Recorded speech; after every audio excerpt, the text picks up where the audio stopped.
Well, hello, everybody. Mr. Isha here. We're working on our book, Dessert First, and I've been assigned to read Chapter 3 with you. Chapter 3 is called Courage and Determination. So, we're going to go ahead and get started. Here we go. On Monday, I said, "Good morning, Mrs. Howdy Doody." And she said, "Good morning, Dessert." "Who wants to march today?" Mrs. Howdy Doody asked once we were all sitting at our desks. Most of us raised our hands. "Amy D," she said. "Let me see you march." Amy D marched around the room. I did not enjoy watching her one bit. And even worse, she nudged my chair a little when she passed by me. Of course, Mrs. Howdy Doody didn't notice. Nobody ever noticed how mean Amy D was. Instead, Mrs. Howdy Doody said, "I am inspired." In a perfect world, we'd all have the courage and determination to march to our own drummers. Think about that. In a perfect world, I thought, there wouldn't be an Amy D. That afternoon, I had to do my homework like I always do. Mummy must have ESP because the very second I finished, she appeared in the doorway and said it was time to clean my room. Now, my room is usually pretty bad, but today it was just horrible. And I realized that in a perfect world, Charlie would clean it for me. So I yelled, "Charlie!" as loud as I could. And when she came into the dining room, I made a chewing noise in her ear. That's our secret signal. She's old enough to help me out, but she's still kind of dumb. If I want her to do something, all I have to do is offer her some gum. She's not supposed to have it until she's 5. Whenever I get a pack, I take a piece and I break it into as many teeny bits as I can, and I store it in my jewelry box. Even though Charlie's in a phase, she'll still clean my room for a tiny bit of gum. It's probably because she's dying to learn how to blow a bubble, and I don't think it's my job to tell her that it's never going to happen with a piece of gum smaller than a pea. She'll figure it out someday. Anyways, as soon as she heard that noise, she followed me up the stairs. "See this mess?" I said as we stood in the doorway. "Clean it up." I made the chewing noise to make sure she got the message, and then I lay down on my bed to read while she worked. "Is it clean enough?" she asked a little later.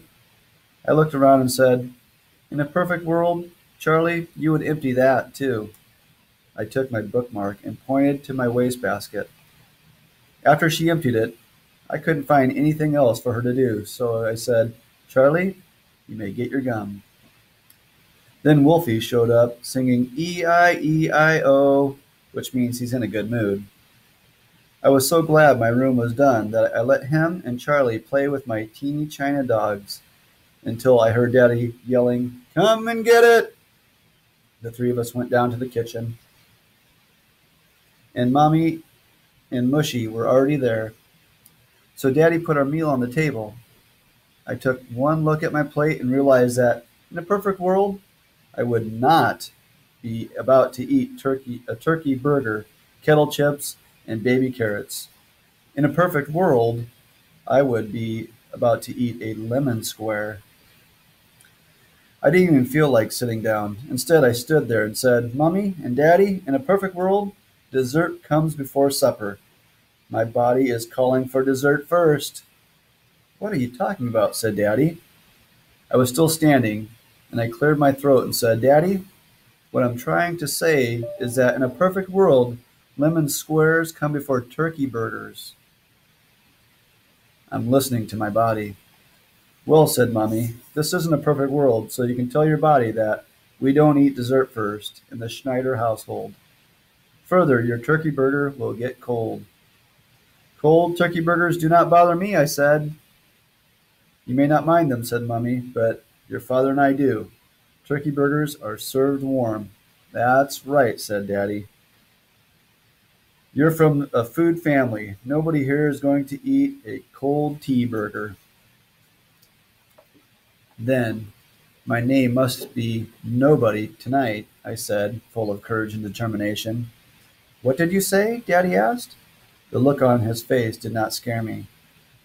"I don't know," I continued, "but what I meant is that I'm marching to my own drummer. I'll heat up my burger in the microwave after my lemon square. I was not even nervous. Dessert, said Daddy. Sit down and eat. Mummy and Daddy, I said, I do not like eating supper before dessert anymore. That's how I feel. Eat your burger, said Daddy. Now. I could hear from his voice that I wasn't going to get my way tonight, and I wanted my lemon square, so I ate the burger as slowly as possible, one bitty bite after another. Daddy was watching me, but trying to look like he wasn't.